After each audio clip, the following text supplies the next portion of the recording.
नमस्कार मित्रमैत्रिणींनो, स्वामी समर्थ. आषाढी एकादशीचा उपवास नाही करता आला तरी चालेल, पण ही 10 कामे अजिबात करू नका. आषाढ महिना हा अनेक गोष्टींसाठी पवित्र आणि शुभ मानला जातो. यंदा आषाढी एकादशीचा सण 17 जुलै 2024ला बुधवारी असणार आहे. तिला देवशयनी एकादशी असे म्हटले जाते. या महिन्यात देवशयनी एकादशी झाल्यानंतर श्री विष्णू निद्रावस्थेत जातात. त्यामुळे पुढील 4 महिने कोणतेही शुभ कार्य करण्यास वर्ज मानले जाते. तसेच त्यानंतर चातुर्मास सुरू होतो.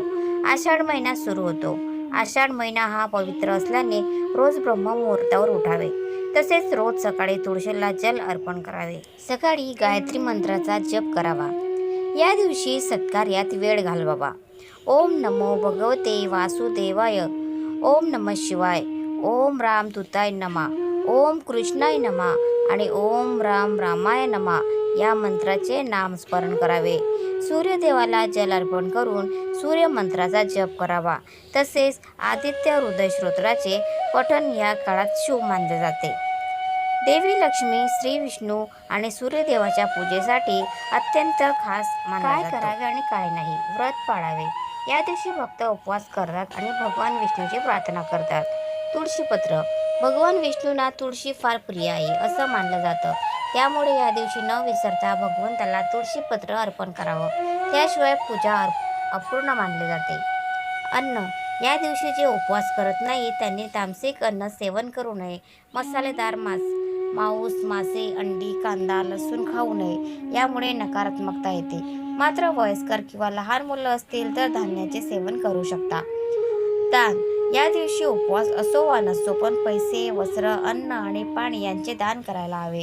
हे अत्यंत पुण्यकर्म मानले जाते. ब्रह्मचर्य पालन. या दिवशी ब्रह्मचर्य पालन करायला हवे. संपूर्ण दिवस मंत्र जपात घालवावा. नंबर 1. एकादशीला घरातील झाडू फेकून देऊ नये. नंबर 2. एकादशीला केस कापू नये. नंबर 3. एकादशीला मौन व्रत बाळगावे किंवा कमी बोलावे. नंबर 4. कोणत्याही प्रकारची लबाडी, कपट, कारस्थान करून कोणाला फसवू नये. नंबर 5. क्रोध करू नये किंवा कोणाचा अपमान करून कटू वचन बोलू नये. कोणाला दुखवू नये. आपल्यामुळे कोणाला त्रास होईल असं वागू नये. नंबर 6.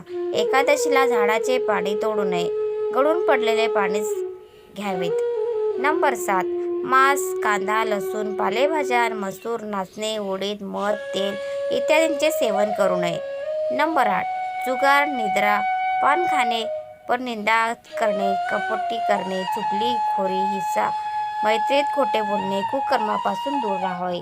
नंबर 9. सत्यवचन बोलावे. नंबर 10. निंदकाशी बोलू नये. उलट श्रीहरी विष्णूंच्या नामस्मरणात वेळ व्यतीत करावा. नंबर 11. गोमातेची पूजा करावी. त्याचप्रमाणे अन्नदान करावे. नंबर 12. सर्व प्राणीमात्रांविषयी मनात दयाभाव ठेवावा. नंबर 13. एकादशी दिवशी कोणतेही काम करताना ओम नमो भगवते वासुदेवाय या मंत्राचा जप करावा. नंबर 14. कोणी दिलेले अन्न स्वतः ग्रहण करू नये. नंबर 15.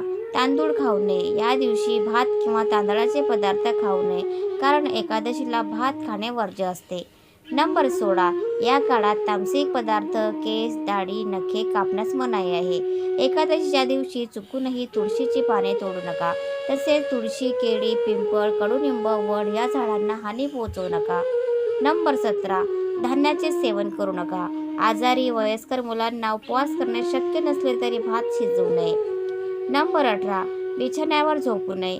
मांस, मदिराचे सेवन करू नये. हिंसक वागणे टाळावे. झाडांचे पानं, फुलं तोडू नये. नंबर 19. विडा खाणे वर्जित मानले गेले आहे. या दिवशी विडा खाऊ नये. नंबर 20. आषाढी एकादशी झाल्यानंतर चातुर्मास सुरू होतो. त्यामुळे शुभ कर्म वर्ज केले जाते. त्यासाठी विवाह किंवा इतर कोणतेही शुभ कार्य करणे टाळावे. नंबर 21. पावसाळा सुरू झाल्यामुळे शिळे अन्न खाणे टाळा. शिळे अन्न खाल्ल्यामुळे प्रतिकारशक्ती कमी होते व आजारी पडण्याची शक्यता वाढते. नंबर 22. या दिवशी काळे कपडे परिधान करणे टाळा. तर मित्रांनो, तुम्हाला आजचा व्हिडिओ कसा वाटला प्लीज कॉमेंटमध्ये नक्की सांगा. आणि व्हिडिओ जर आवडला असेल तर व्हिडिओला लाईक करा, शेअर करा आणि चॅनलला सबस्क्राईब करायला विसरू नका. धन्यवाद. Thanks for watching.